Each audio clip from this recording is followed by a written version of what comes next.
tipo, por ejemplo, cuando tienen los oídos tapados, a veces cuando hay hipertensión los oídos se tapan, ¿no?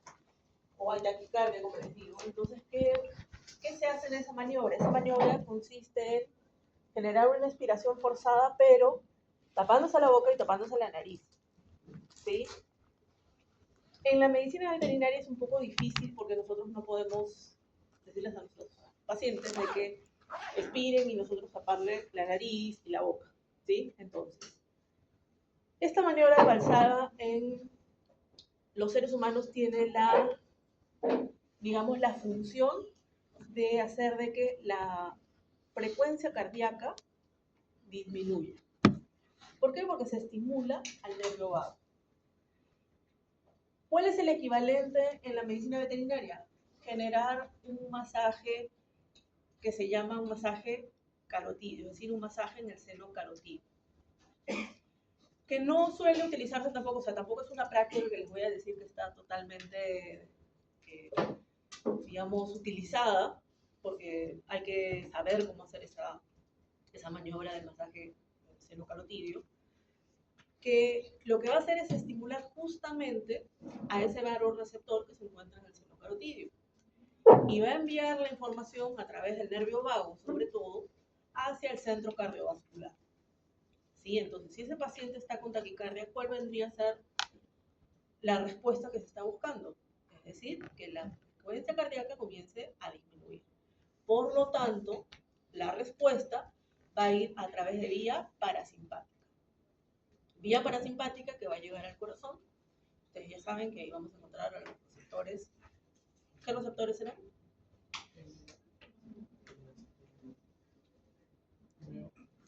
M2, ¿sí? Que son excitatorios o inhibitorios. Inhibitorios, ¿correcto? Están acoplados a proteína GI y por lo tanto van a generar que comience a disminuir, ¿sí? El efecto cronotrópico, es decir, tiene efecto cronotrópico negativo. ¿Ok? Entonces, esta es una maniobra, que lo vuelvo a repetir, se denomina como maniobra de Valsalva, más utilizada en la medicina humana, pero en la medicina veterinaria nosotros tenemos un equivalente que es realizar ese masaje carotídeo, ¿sí? A nivel del seno carotídeo, que hay que saber hacerlo, seguramente en algún curso se nos van a enseñar, porque también si lo hacemos mal, podemos deprimir demasiado a la frecuencia cardíaca. Entonces, generamos un perjuicio en el animal en vez de ayudar, ¿no? Porque eso puede mantenerse a largo tiempo, ¿sí? Entonces, para tenerlo en cuenta. ¿Por qué les hablo de esta maniobra de Valsalva? Porque justamente el día de ayer estábamos en una capacitación, ¿no?, de medicina veterinaria y el ponente, que era de Brasil, empezó a explicar esa maniobra de Valsalva y también este masaje a nivel del seno carotídeo, que la verdad que nosotros aquí dijimos, por lo menos todos los que éramos de Perú, dijimos que no solemos utilizar, ¿no? Pero sí la conocemos, obviamente, fisiológicamente, pues sabemos que puede funcionar, pero hay que saber aplicar, ¿sí? Entonces, ¿por qué les traigo a colación esto? Porque hace unos días hemos hablado del sistema cardiovascular, entonces me parece interesante como para que lo tengan ahí también de referencia, ¿sí? Queda claro entonces cómo es este mecanismo, esta maniobra, ¿sí? Muy bien, entonces, dicho esto, vamos a empezar con nuestra clase de hoy día, que nos toca hablar sobre el sistema respiratorio, su estructura, su mecánica ventilatoria, intercambio gaseoso, transporte de gases y regulación de la respiración. Recordando que la próxima semana ya tenemos el examen parcial, ¿sí? Entonces, yo imagino que ya están estudiando. Y mi recomendación de siempre, no sé si me va a tocar dar el examen con ustedes, porque no me han pasado ningún horario, pero siempre lean las preguntas hasta el final. Hasta donde vi el examen el día de ayer, no he visto que pongan puntos en contra, ¿sí? Pero igual, por si acaso, lean bien, porque yo no soy la última persona que va a entregar el examen, sino la encargada, que es la profesora Madeleine, ¿sí? Entonces, lean bien las preguntas, lean bien los enunciados, vean punto por punto, para que puedan marcar las opciones correctas, ¿sí? No está difícil, pero sí hay que pensar. Por eso les digo, lean bien, ¿sí? Muy bien. Ahora sí, vamos con esta clase. Siempre tenemos que hacer unas preguntas previas para poder adentrarnos en el tema que nos toca hoy día, ¿no? Y la primera dice, ¿cómo creen que la respiración influye en la homeostasis del organismo animal? ¿Es importante la respiración? Sí. ¿Por qué? Porque va a permitir que se pueda captar el oxígeno y transportarse, ¿para qué? Para mantener la homeostasis, ¿sí? Y lógicamente también el CO2 que se está produciendo tiene que ser eliminado, ¿sí? Ahora, ¿qué entienden por ventilación pulmonar? Ingreso de oxígeno y liberación de CO2. Ya, esa es la finalidad de la ventilación pulmonar. ¿Pero qué es la ventilación pulmonar? La inspiración y la expiración, es decir, es ese evento mecánico que permite que se pueda captar el oxígeno y eliminarlo por medio de la inspiración y la expiración, ¿sí? Ahora, ¿qué músculos están involucrados en la inspiración y la expiración? El diafragma principal, ¿no? ¿Qué más? ¿Qué otros músculos? Los intercostales, correcto, ¿no? Los externos y los internos. Los externos, sobre todo en inspiración. Ahora, si es una inspiración forzada, se puede utilizar también, por ejemplo, el esternocleidomastoideo. ¿Sí? Se puede utilizar si es que es forzada. Y en el caso de la expiración, están, digamos, más activos los intercostales internos. Ahora, si es una expiración forzada, ahí sí vamos a ver que van a entrar, por ejemplo, músculos abdominales, ¿no? El recto abdominal, por ejemplo, o los músculos de la prensa abdominal en general. ¿Cuándo? Cuando es forzada, ¿sí? Muy bien, y eso es lo que vamos a ver hoy día en nuestra clase.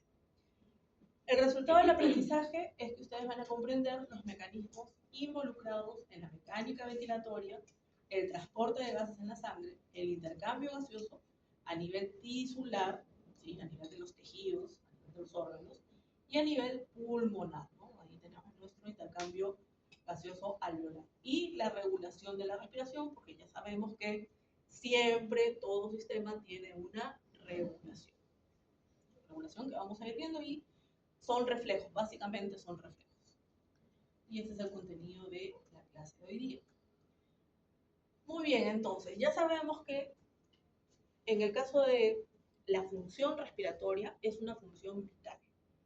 Porque si un individuo deja de respirar, es incompatible con la vida, ¿sí? Entonces, esa función respiratoria, como ya hemos visto, permite captar el oxígeno. El oxígeno va a ser el combustible necesario, ¿para qué? Para que las células puedan realizar trabajo, ¿sí? Ustedes saben que el siguiente sistema que nosotros vamos a ver es el sistema digestivo, en el cual es importante la captación de nutrientes. Y para que se pueda dar esa captación de nutrientes, se necesita, ¿no?, que se dé una combustión alimenticia. Y para lo cual es necesario el oxígeno, ¿sí? Necesitamos el oxígeno para que estas células puedan realizar trabajo en general en todo el organismo, ¿no? Pero principalmente para poder captar nutrientes que muchas células necesitan, es que hablamos que a nivel digestivo esa captación de oxígeno es muy importante, ¿sí? Ahora, en el caso de la respiración, pregunto, ¿es un evento consciente o inconsciente? ¿Cuál? Consciente e inconsciente. Correcto, es ambos. Es consciente, ¿por qué? Porque ustedes me han hablado hace un momento de un músculo que es el diafragma. El diafragma es un músculo liso, cardíaco o esquelético. Esquelético.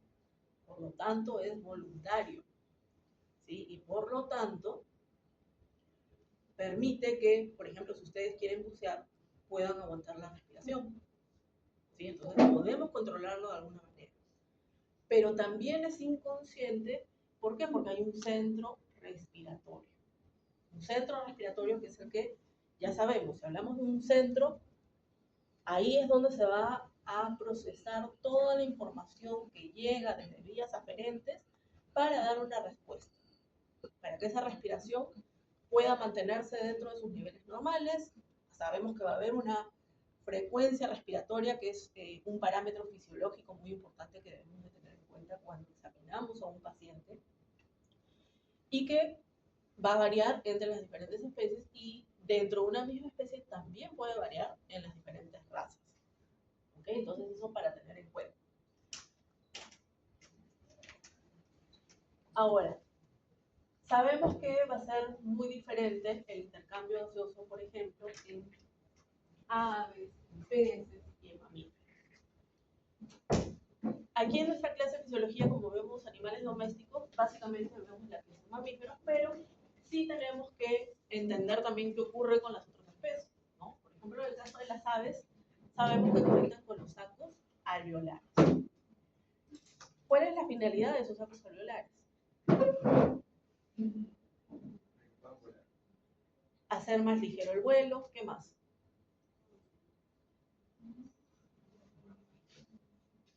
Pregunto, ¿las aves tienen diafragma? No, no tienen diafragma. Ellos en lugar tienen estos sacos aéreos, que permiten que pueda haber una fluidez y almacenamiento del aire, que ya dijimos permite que el vuelo pueda ser más ligero, pero también permite que el aire pueda ir de manera unidireccional hacia los pulmones, específicamente a lo que vendría a ser los parabronquios, que tal vez lo recuerden por anatomía, ¿no?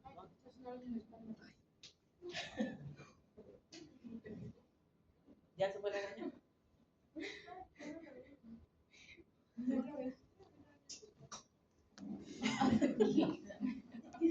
Por algún lado. Ok, entonces, ¿qué les estaba diciendo? Ok, estábamos hablando de la respiración en las aves, ¿sí? Entonces, acuérdense que tenemos unos sacos aéreos posteriores que van a ir a los parabronquios, y posteriormente van a ir hacia los sacos alveolares, perdón, los sacos aéreos delanteros o craneales, los cuales hace que sea unidireccional, a diferencia de los mamíferos. En el caso de los mamíferos va a ser bidireccional. ¿Por qué? Porque el aire entra por las vías superiores, por la tráquea, llega a lo que vendría a ser los bronquios, los bronquiolos, los alveolos. Hay intercambio de oxígeno, pero también de CO2, y el CO2 va a ser eliminado nuevamente recorriendo las mismas estructuras: alveolos, bronquiolos, bronquios, tráquea, vías superiores, y se elimina. Entonces es bidireccional. En el caso de los peces, como podemos ver aquí y también aquí, ese intercambio, esa respiración se va a dar a través de lo que vendrían a ser las branquias, ¿no? Y utiliza un mecanismo muy efectivo que se conoce como mecanismo de contracorriente, ¿no? En la respiración de peces. ¿Qué significa ese mecanismo contracorriente? Significa que vamos a tener capilares que van muy cerca a lo que tendrían que ser las branquias, y el oxígeno va en una dirección y la sangre va en dirección opuesta.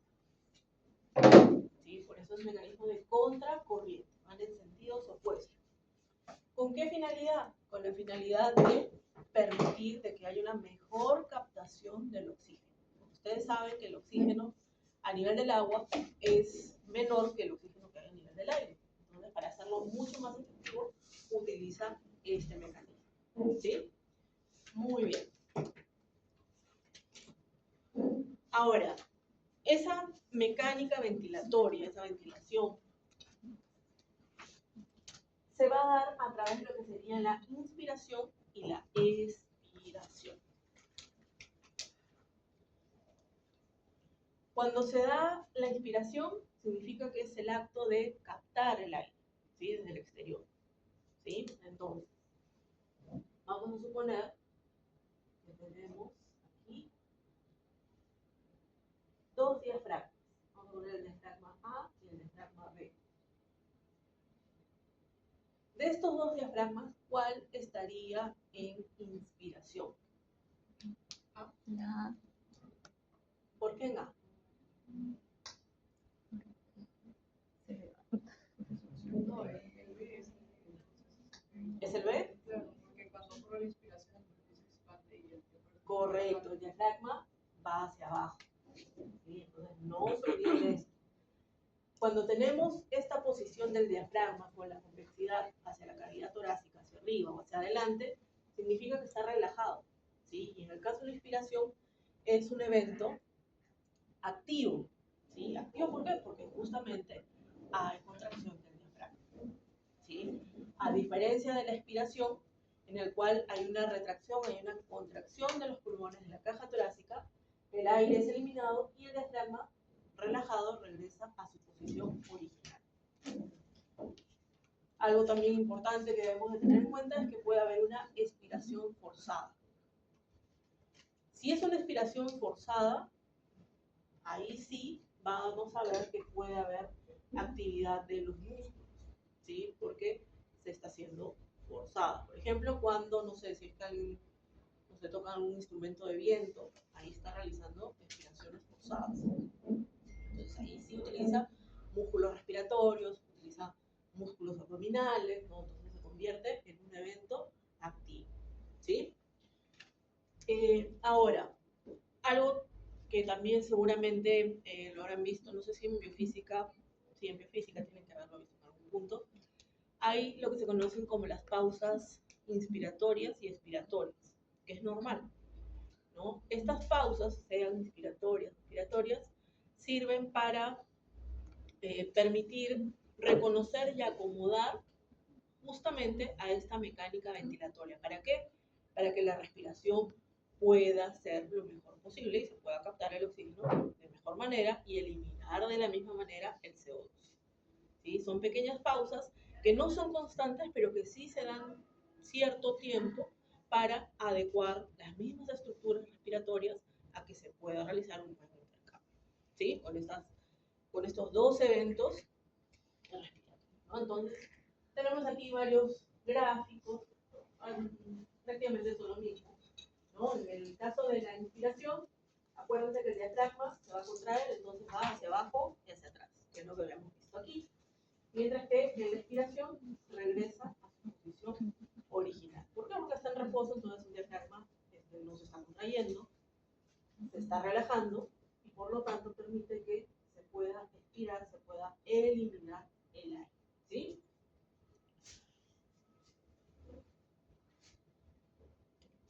La frecuencia respiratoria es un parámetro fisiológico, como les dije hace un momento, muy importante a la hora de que tengamos que evaluar, que examinar a un paciente. Salud, así como está la frecuencia cardíaca, la temperatura, ¿no? O la frecuencia ruminal en rumiantes, la frecuencia respiratoria es muy importante. Es el número de respiraciones que se dan durante un minuto de tiempo. ¿Sí? El número de ciclos respiratorios durante un minuto de tiempo va a variar entre las diferentes especies. Ustedes todavía no han hecho fisiología del ejercicio. No, esta semana la van a hacer seguro. En la práctica, sí, creo que todavía no la han visto. Y ahí ustedes van a tomar la frecuencia respiratoria. No sé si en humanos o en animales, no sé si les han medido. Y van a ver que hay variaciones, ¿no? Por ejemplo, si hablamos de especies, vean, el caballo es entre 14 y 16, en la vaca entre 7 y 12 aproximadamente, en las ovejas un promedio de 19, en el perro 24, entre 22 y 26, ¿no? Dependiendo también mucho de las razas, en los gatos aproximadamente 26 respiraciones por minuto, ¿sí?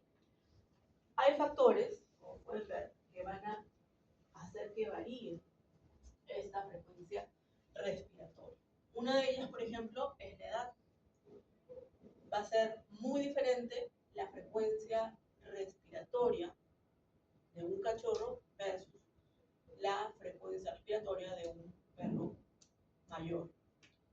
¿Sí? ¿Quién tendrá una frecuencia respiratoria más acelerada? El cachorro. ¿Por qué?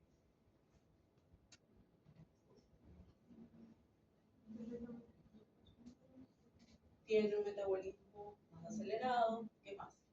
está en pleno desarrollo, entonces son órganos que todavía son inmaduros, son pequeños, entonces necesitan generar mayor captación de oxígeno, ¿no? Y sobre todo el metabolismo que es el que está acelerado.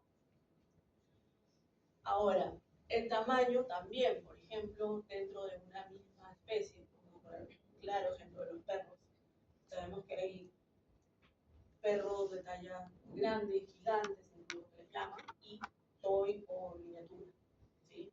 Entonces va a ser también muy diferente. Entonces, ¿quién tendrá mayor frecuencia respiratoria? ¿El más pequeñito o el más grande? El más pequeño. ¿No? ¿Por qué?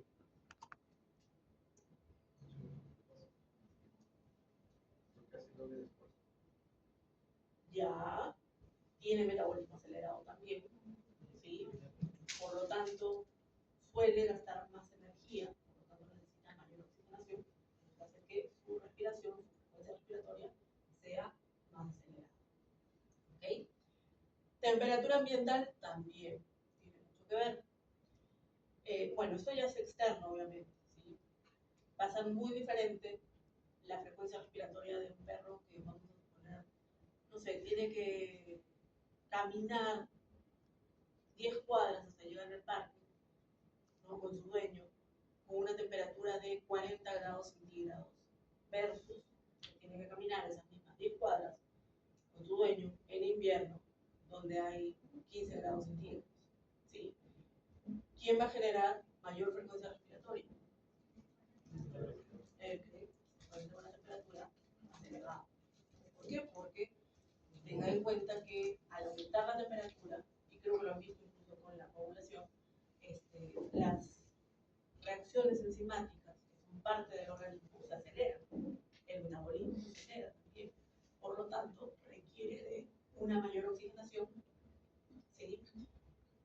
Y además, esto va a generar que vaya aumentando la actividad a nivel del diafragma, generando mayor hiperventilación.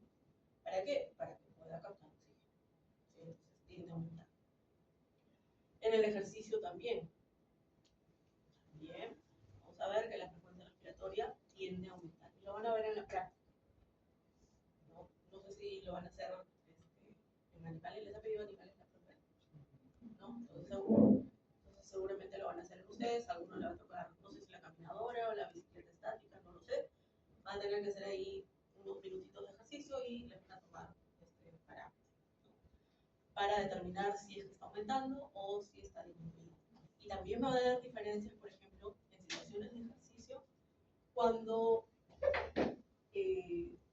la persona, digamos, es atleta, o el animal es atleta, o la persona y el animal no es atleta. Va a haber mucha diferencia. Van a ver que en ambos va a aumentar la frecuencia respiratoria, pero va a haber una diferencia muy marcada. ¿Sí? Pero eso ya se los dejo para la práctica. La gestación también tiende a aumentar la frecuencia respiratoria. En hembras gestantes es normal tener una frecuencia respiratoria por encima de la normal. Si por ejemplo en el caso del perro es 24, ¿no? En una hembra gestante canina suele llegar incluso hasta 36, 40. ¿Por qué? Básicamente porque tengan en cuenta que esos cachorros están ocupando un espacio, ¿sí? No en el útero, pero es un tamaño voluminoso, entonces tiende a comprimir a las vísceras abdominales, que a su vez comienzan a presionar, comienzan a chocar al diafragma. Entonces lo están estimulando. Entonces hacen que su frecuencia respiratoria tienda a aumentar. ¿Okay? Y en estado de salud, ni que se diga. Es decir, si el individuo se encuentra en condiciones de salud, se va a mantener con sus valores normales. Pero en situaciones de que se altere ese equilibrio, que se altere esa homeostasis, entonces esto va a variar, ¿no? Puede aumentar o puede disminuir. Ustedes van a ver más adelante en la carrera diferentes patologías que van a afectar la frecuencia respiratoria, ¿no? Se aumenta, estamos hablando de taquicardia. Y si disminuye, estamos hablando de bradipnea o bradipnea. En realidad, van a ver que hay colegas que le ponen el acento, la puntuación en cualquiera, ¿Sí? Entonces, taquimia o taquipnea, ambos están correctos. Bradipnea o bradipnea, ambos están correctos. ¿Sí? Y si la respiración es dificultosa, hablamos de disnea. Disnea o disnea también. Hay algunos que lo acentúan en la primera, otros en la segunda, entonces es igualito, se escribe igual. ¿Ok? Entonces, para que tengan en cuenta. Entonces, cuando se pierde el estado de salud y aparece la enfermedad, vamos a ver alteraciones en este parámetro. Ejemplo, por ejemplo, en el caso de los seres humanos, resfríos, gripes, neumonía, ¿no? Los animales también, neumonía, tos de las perreras, en el caso de los perros, el nepo, por ejemplo, en caballos, ¿no? Vamos a ver que esto se va a ver alterado, ¿sí? ¿Alguna pregunta, alguna duda? ¿Ninguna?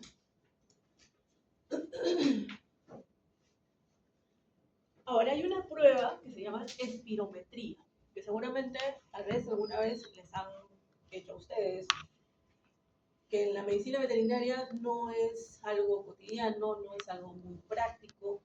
¿Por qué? Porque en esta prueba de espirometría se tiene que soplar un dispositivo. Y si nosotros les pedimos a los pacientes que soplen, no nos van a hacer caso, ninguno. Normalmente esta espirometría se puede utilizar, y les digo muy raras veces, en pacientes que están anestesiados o que a lo mejor se pueden encontrar en UCI, ¿no? Pero que están casi inconscientes, pero eso también puede alterar los valores normales, entonces es algo que prácticamente no se utiliza, pero sí debemos de conocer que gracias a esta espirometría, ¿no? Que son estos dispositivos en los cuales se sopla, hay una manguera que se conecta y permite realizar unas gráficas, ¿no? Este ya es muy antiguo, esto creo que solamente queda para el museo, esto de acá, que permite, bueno, en este caso, mientras se va soplando, se enciende el botón. Les digo que sé cómo se utiliza porque cuando yo empecé a dictar clases aquí, que estaba todavía en la práctica, con otros profesores, las prácticas se hacían con eso todavía, ¿sí? Entonces comienza a girar. Al girar comienza a hacer el registro, ¿no? Que ahora ya sabemos que con el papelito simplemente va saliendo, va saliendo, va saliendo y tenemos nuestro registro fácilmente. En cambio, en este quimógrafo, los gráficos se veían ahí y ahí nosotros teníamos que ir leyendo a ver qué es lo que decía cada volumen o cada capacidad, ¿sí? Por suerte ya no se utiliza, esto es mucho más práctico. Entonces, gracias a este espirómetro, esta prueba que es la espirometría, podemos conocer los volúmenes y capacidades pulmonares, que son valores que sí se conocen en diferentes especies, se conoce más en equinos, que digamos han sido un poco más los colaboradores, ¿no? En caninos muy poco y en las otras especies creo que no hay muchos datos, pero en base a diferentes pruebas sí se puede determinar, ¿no? Que seguramente ya lo van a ver en otros cursos. Entonces, gracias a la espirometría podemos conocer diferentes volúmenes y capacidades. En el caso de las capacidades, vendrían a ser las sumatorias de los volúmenes, ¿sí? Entonces, vamos a empezar con el volumen tidal, también conocido como volumen corriente, ¿sí? Volumen tidal o volumen corriente. Significa la cantidad de aire que está siendo inspirada o expirada durante una respiración. Aproximadamente, aquí en promedio, 500 ml. Esto lo tenemos aquí en color amarillo. Luego tenemos el volumen de reserva inspiratoria, es decir, ese aire, ese volumen de aire que está siendo inspirado luego de una inspiración forzada, ¿sí? Es el que se conoce como volumen de reserva inspiratoria. Luego tenemos el volumen de reserva expiratoria, que corresponde a ese volumen de aire expirado luego de una expiración forzada máxima. ¿Sí? Volumen de reserva expiratoria. Y luego tenemos lo que vendría a ser el volumen residual, que es el volumen de aire, ¿no? Residual, es decir, que queda a nivel de lo que vendrían a ser los pulmones luego de una expiración forzada Conociendo estos volúmenes, podemos determinar las capacidades. Entonces es así que tenemos una capacidad inspiratoria.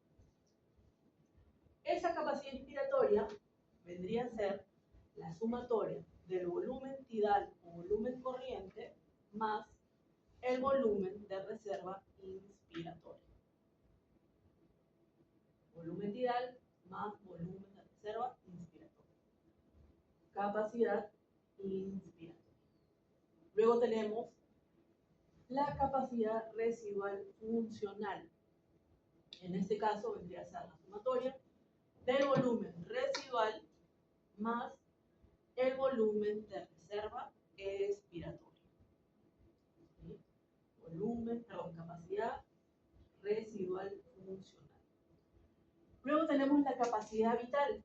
Esa capacidad vital es la sumatoria de el volumen tidal más el volumen de reserva inspiratoria más el volumen de reserva expiratoria.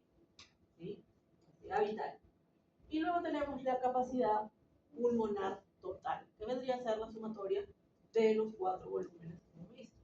Volumen tidal más volumen de reserva inspiratoria más el volumen de reserva expiratoria más el volumen residual. ¿Sí? Es lo que corresponde a la capacidad pulmonar total. ¿Sí? Muy bien. Ahora, bueno, aquí tienen lo que hemos visto, ¿no? La sumatoria de los volúmenes nos dan las capacidades. Ahí también lo tienen. Ahora, se puede determinar el volumen respiratorio por minuto. Esto también lo van a calcular en la práctica.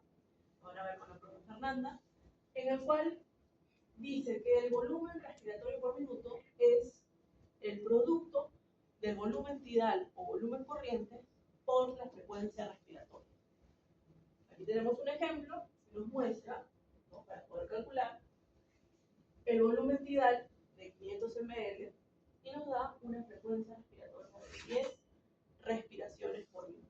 Hacemos el cálculo y nos da que el volumen respiratorio por minuto es de 5.000 ml por minuto, es decir, 5.000 ml de aire que entra o que sale de los pulmones durante un minuto de tiempo. Eso es lo que nos está diciendo este volumen respiratorio por minuto.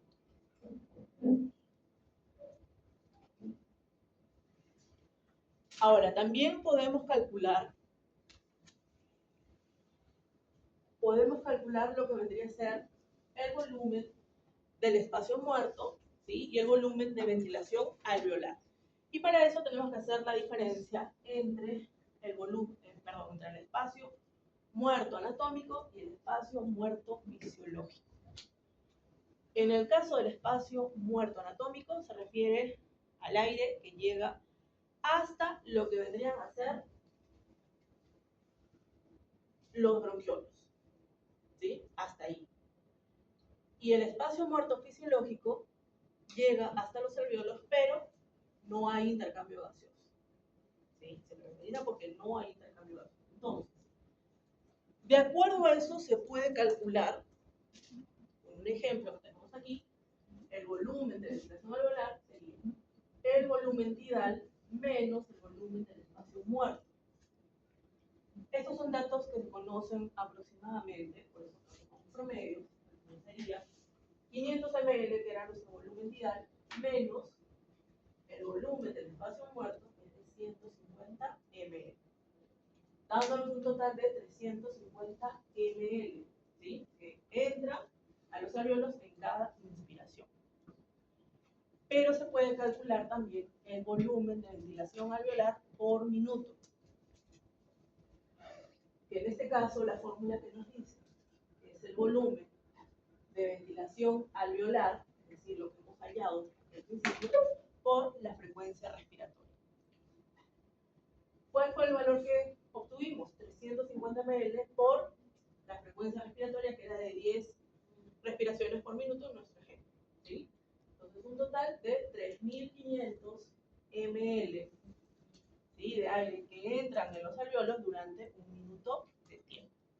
Entonces, de esa manera se halla el volumen de ventilación alveolar. ¿Queda claro igual? Como les digo, esto ustedes lo van a ver en la práctica, con la profesora Fernanda. Pero si hay alguna duda, es ahora o callemos, hasta el día que tengan su práctica. Profesora, cuando se refiere el volumen del espacio muerto, ¿es el espacio muerto anatómico o fisiológico o es como un conjunto? En realidad está relacionado con un conjunto, solamente que estamos diferenciando cuál es el espacio muerto anatómico y cuál es el espacio muerto fisiológico, pero es en conjunto los dos. ¿Sí? Ahora podemos ver los elementos de la respiración. En los mamíferos sabemos que hay inspiración y expiración. Entonces aquí podemos ver un comparativo. ¿Sí? Habíamos dicho que la inspiración es activa, mientras que la expiración es pasiva. ¿Por qué es activa la inspiración? Por la contracción del diafragma, correcto. ¿Sí? Hay expansión de la pared torácica, la cavidad torácica también se expande, los pulmones, a diferencia de la expiración donde hay una retracción. ¿Sí? Se retrae la pared torácica, los pulmones, ¿para qué? Para poder eliminar el aire. ¿Sí? Y algo muy importante que dice, la inspiración, la presión es negativa, mientras que en la expiración la presión es positiva. ¿Qué significa esto? Esto responde a lo que vendría a ser la ley de Boyle. ¿Qué nos decía la ley de Boyle por física? Que en un espacio cerrado el volumen es indirectamente proporcional a la presión. Entonces quiere decir que si aumenta el volumen, disminuye la presión. Caso contrario, si disminuye el volumen, aumenta la presión. ¿Sí? Entonces, esa presión negativa no quiere decir que le vamos a poner el signo de negativo delante de un valor, sino que esa presión negativa está relacionada a lo que debería ser la presión atmosférica. La presión atmosférica, ustedes recordarán que era de 760 milímetros de mercurio. ¿Sí? Quiere decir que si el valor, ¿sí?, está por debajo de 760 milímetros de mercurio, se está generando una presión negativa. ¿Sí? De hecho, vendría a ser una presión, vamos a borrar aquí, una presión alveolar negativa. Ahora, si la presión está por encima, si es mayor a 760 milímetros de mercurio, entonces hablamos que la presión alveolar es positiva. ¿Qué es lo que ocurre durante la respiración? ¿Sí? Entonces aquí hablamos de presión alveolar.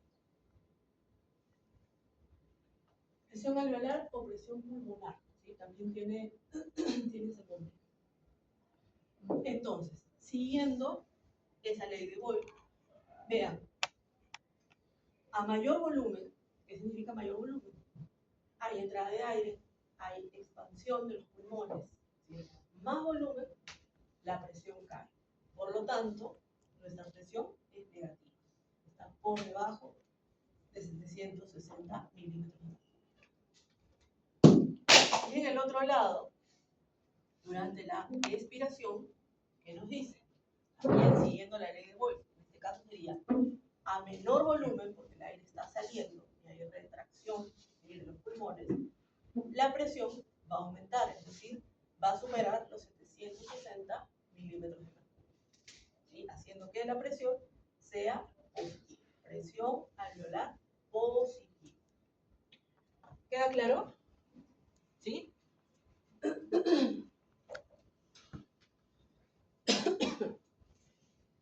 Es lo que ya hemos estado hablando, es un resumen. En el caso de la inspiración, sabemos que va a haber entrada de aire, por lo tanto, va a haber contracción del diafragma, el diafragma va a descender, ¿sí? Vamos a ver que las costillas se van a elevar, vamos a ver que los pulmones se expanden y por lo tanto aumenta el volumen torácico, pero la presión disminuye. negativa. Y a diferencia de la expiración, salida de aire, vamos a ver que hay una retracción de los pulmones, las costillas descienden y el diafragma regresa a su posición original, porque no se está relajando. Entonces disminuye el volumen torácico, pero la presión aumenta, se hace positiva.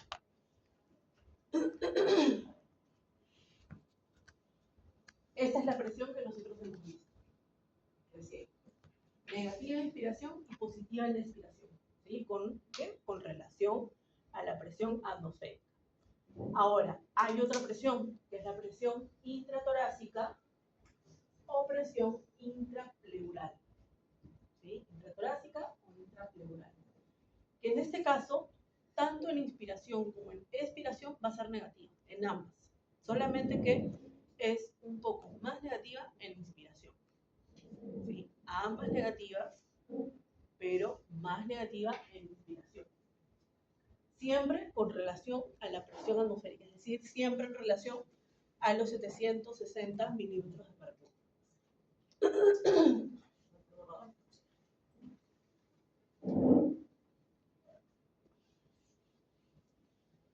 Vean aquí.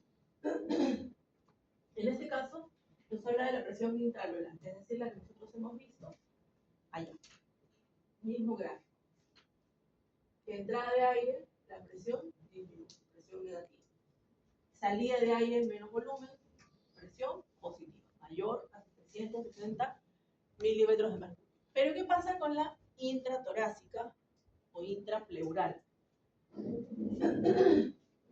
En ese caso, que es lo que estamos viendo en una coloración azul, ¿no? En ambos, en inspiración y en expiración, sabemos que ambas van a ser negativas, ¿no? Y más negativa en inspiración. Podemos ver que es de 754, es menor que 760 en inspiración.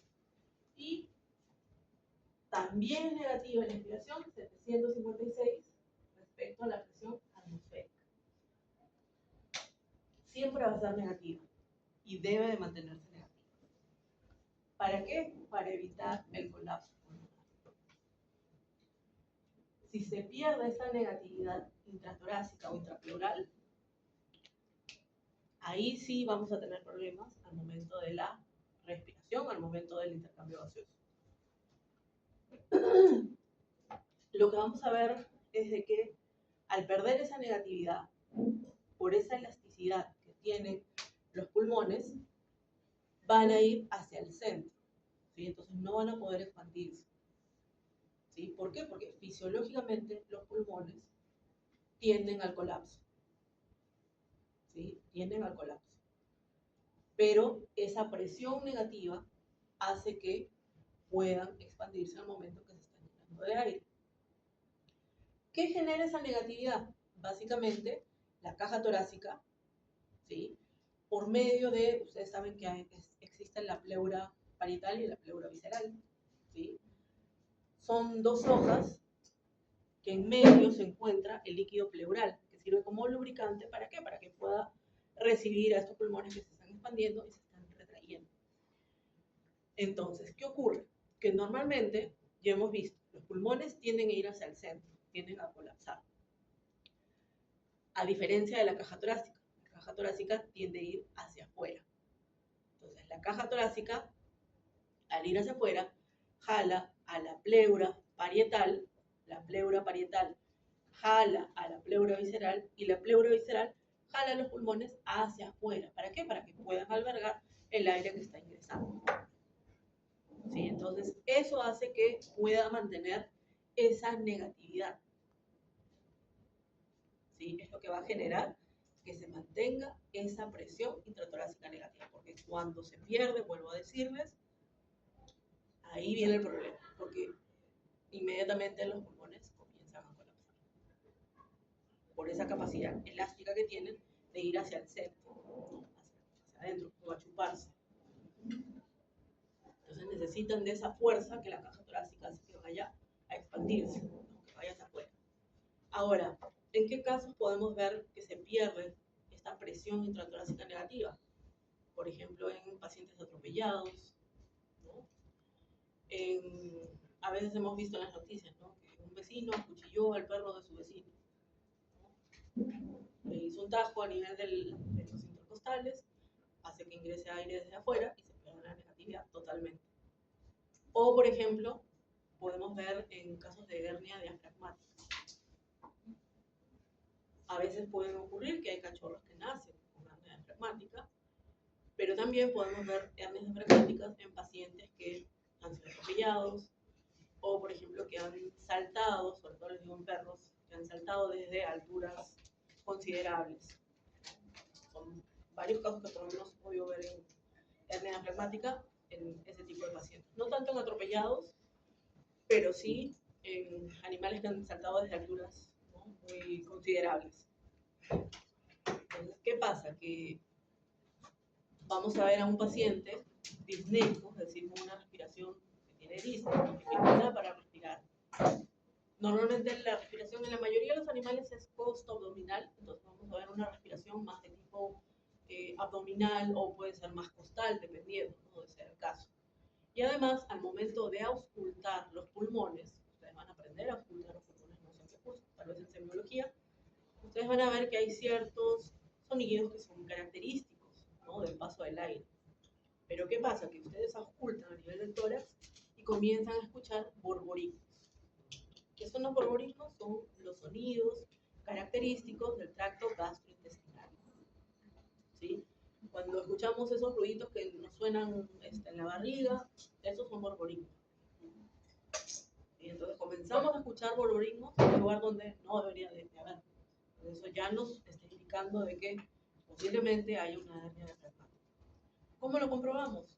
Si tenemos la posibilidad de hacerlo rápido, una radiografía, en la cual se ve que todo el contenido, la mayor parte de las vísceras, van hacia la caja torácica.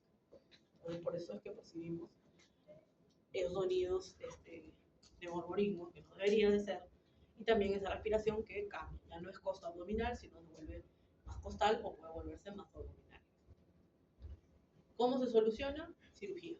Tenemos que cerrar esa hernia y reposo. Que a veces en las mascotas es difícil, pero se tiene que hacer y se puede hacer, ¿no?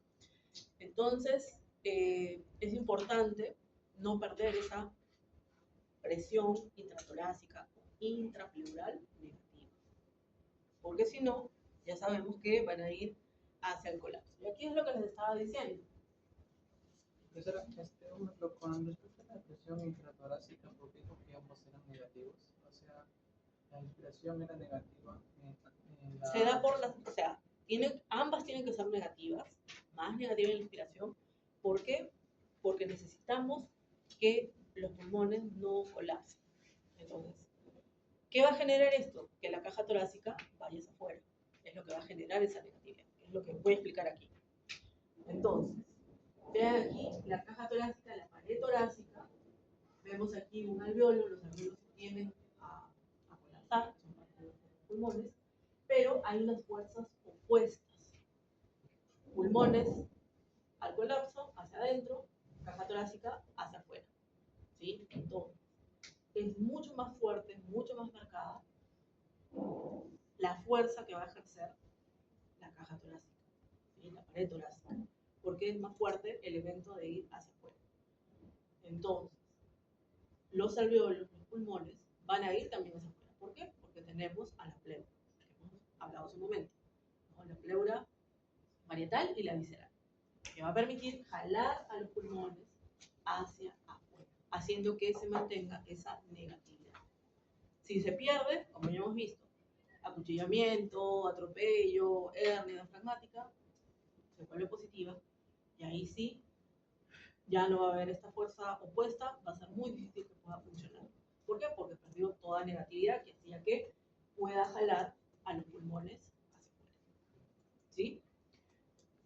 Ahora, ¿qué más tenemos? Vean aquí, se genera un neumotórax. Acuchillamiento. Ingresa el aire desde afuera, haciendo que esa presión se vuelva positiva. Pierde la negatividad, por lo tanto, colapso de los pulmones, ¿sí? Entonces, uno de los mecanismos para para evitar el colapso pulmonar es la presión intratorácica o intrapleural negativa. ¿Okay? Y ya sabemos que está dada por las fuerzas opuestas, es lo que nos está mostrando ahí la gráfica. Ahora, otro mecanismo para evitar el colapso pulmonar es la sustancia surfactante. ¿Sí? Y aquí les pregunto, ¿qué es la tensión superficial? ¿Qué es la tensión superficial? Creo que la has visto en física, no sé si en biología.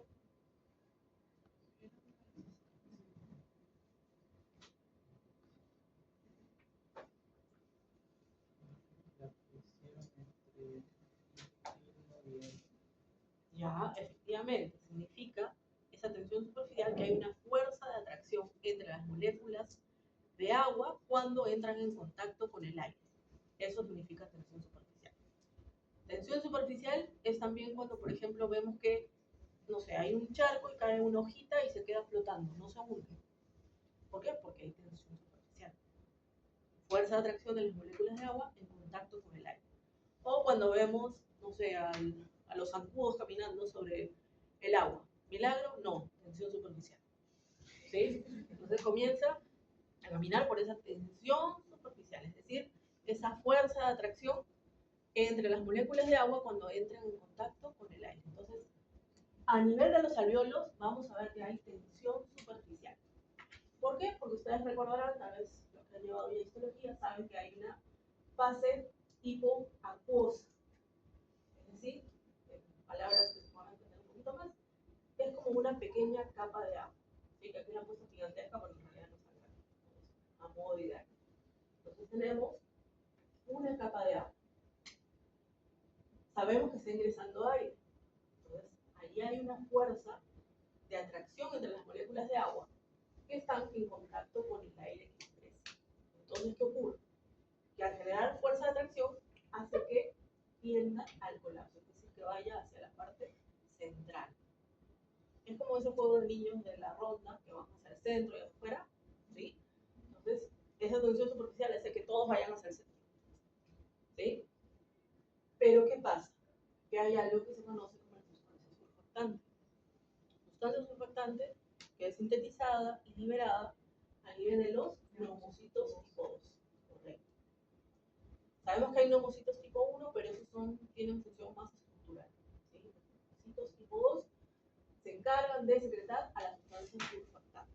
Entonces, la sustancia surfactante va a disminuir esa tensión superficial.